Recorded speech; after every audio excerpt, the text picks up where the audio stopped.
শুরুতেই আমি milestone school and কলেজের বিমান দুর্ঘটনায় গভীর শোক ও দুঃখ প্রকাশ করছি। জাতির জন্য এটি গভীর বেদনার ক্ষণ। আমি এই ঘটনায় নিহতদের আত্মার শান্তি কামনা করছি।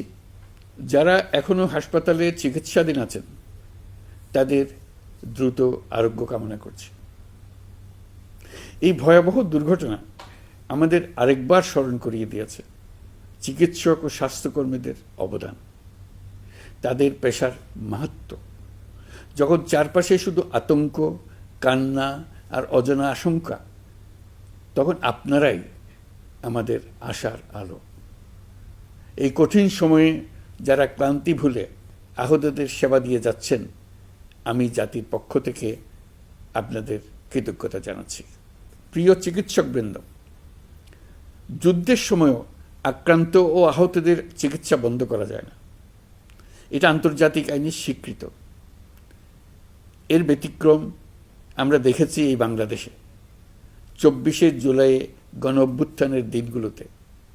ফ্যাসিস্ট সরকার শুধু এদেশের ছাত্র, শ্রমিক, জনতার বুকে গুলি চালিয়ে থেমে থাকেনি, তারা সর্বোচ্চ চেষ্টা করেছে যেন কেউ হাসপাতালে চিকিৎসা না পায়।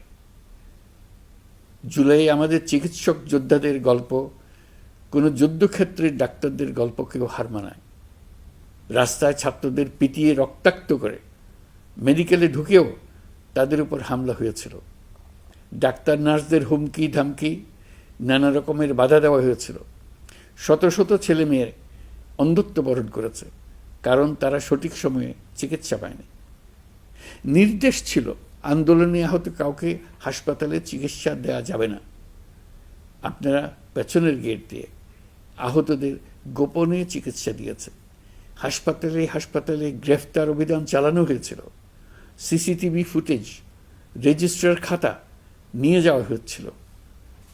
ডাক্তার নার্সরা সে সময় নিজেদের জীবন বিপন্ন করে জুলাই যোদ্ধাদের চিকিৎসায় নিজেদের সর্বোচ্চ দিয়েছিলেন। তারা রোগীর কোনো তথ্য নথিভুক্ত পর্যন্ত রাখেন নাই, কারণ এইসব নথির সূত্র ধরে আহতদের গ্রেপ্তার করা হচ্ছিল। বিনামূল্যে দিনরাত গুলিবিদ্ধ আন্দোলনকারীদের জীবন বাঁচাতে আপনারা সর্বোচ্চ ঝুঁকি দিয়ে চিকিৎসা দিয়েছেন। 2 চিকিৎসক বোনকে আমরা দেখেছি নিজ উদ্যোগে গ্যারেজের মধ্যে অস্থায়ী ক্লিনিক তৈরি করে চিকিৎসা দিয়েছেন। অনেকে নিজেদের ঘরের মধ্যে অস্থায়ী ক্লিনিক তৈরি করে চিকিৎসা দিয়েছেন।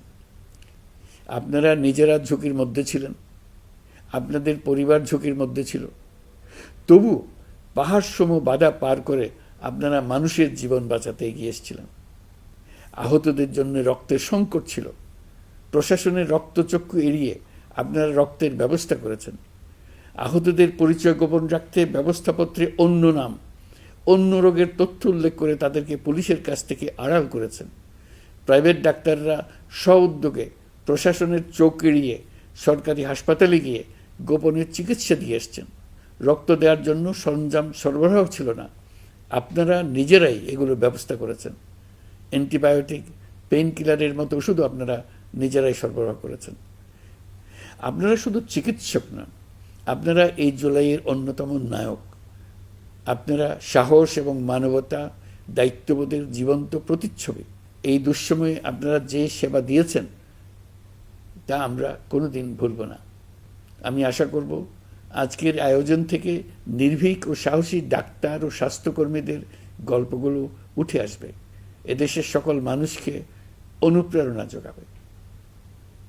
আমি আজ জাতির পক্ষ থেকে জুলাইয়ে কর্তব্য পালনকারী সকল স্বাস্থ্যকর্মী ও চিকিৎসকদের প্রতি কৃতজ্ঞতা ও শ্রদ্ধা জানাচ্ছি। আপনাদের সবাইকে ধন্যবাদ। আল্লাহ হাফিজ।